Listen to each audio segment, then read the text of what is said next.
Hey y'all, and welcome back to Caitlyn's Corner. So we're celebrating Halloween for 2 weeks this time.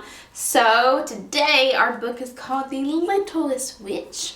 You see that little witch? There she is. So you're ready? We're going to get started. Alright. Wilma was a witch. She lived with her family in the mistiest part of the spooky woods.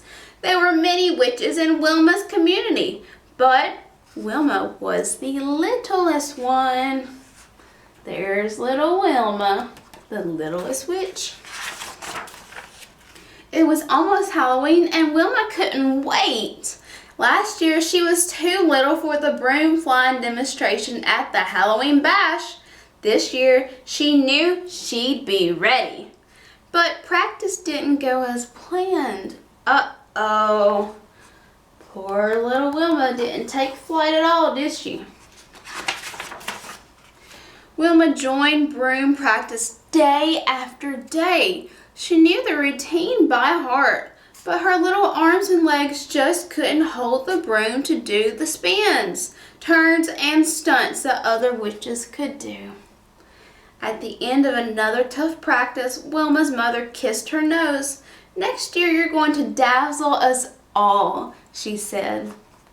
But poor Wilma wants to fly this year, right? Still, Wilma was determined to do something special for the big Halloween party. She visited her sister Hazel. Hazel was busy crafting a scream potion for the celebration. "Add those herbs to the pot," Hazel instructed. Wilma added a pinch of herbs. "More," Hazel said, "lots more." But the big jar slipped from Wilma's tiny hands and landed in the pot, the whole jar. The potion screamed so loud it burst into a gooey green mess. Hazel wiped Wilma's eyes. "Maybe Aunt Ruby needs some help," she said. You think Hazel's trying to get rid of Wilma now?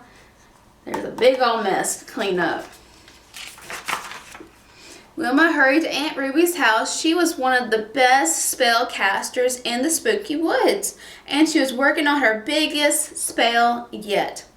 Aunt Ruby consulted her book. "I need the slime from one toad," she said.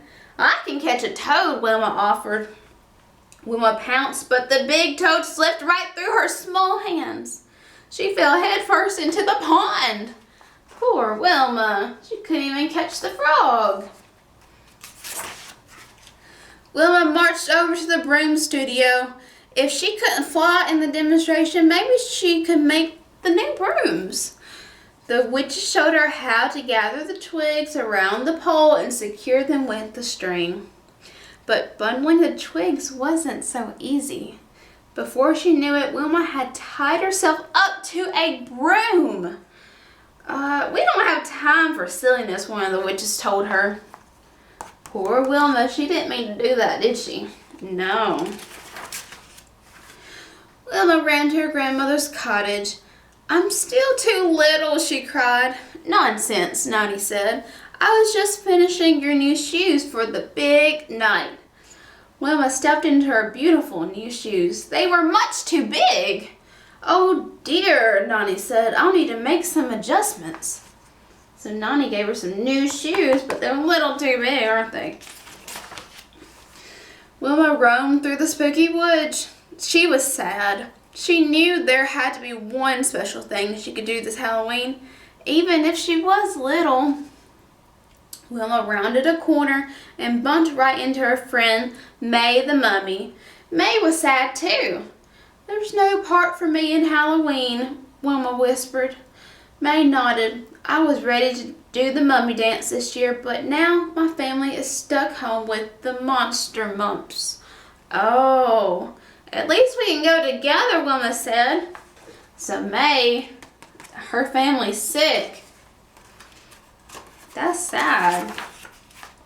Before long, Halloween was here. All of the spooky woods joined the party. There was dancing and magic, yummy food, and music galore. Soon it was time for the annual broom flying demonstration. Wilma and May stood in the very front as the witches started their performance. But the witches looked confused. They all flew in different directions. The crowd got quiet. "The director is missing," Wilma gulped. Uh-oh. They didn't know which direction to go without the director. Wilma looked around, then she had an idea. "Quick, May, give me a boost." May helped Wilma climb onto her shoulders. Now she was very tall. Wilma got the witches' attention and began conducting the routine. The witches lined up and started again, following Wilma's directions. They needed a conductor to guide them, and Wilma is the girl, the witch, for the job. The broom flying performance finished with a flurry of spins and dips. Everybody laughed and gasped and clapped and cheered. The witches stole the show with their fantastic demonstration, all thanks to Wilma and May. So Wilma and May saved the day. Once again, Wilma and May proved that being little can be big fun. But it's the magic of friendship that makes it even sweeter. There's May and there's Wilma. So I hope you enjoyed The Littlest Witch. I thought this was a cute book to celebrate Halloween and friendship. So thank you for tuning in, and I will see y'all tomorrow. Bye.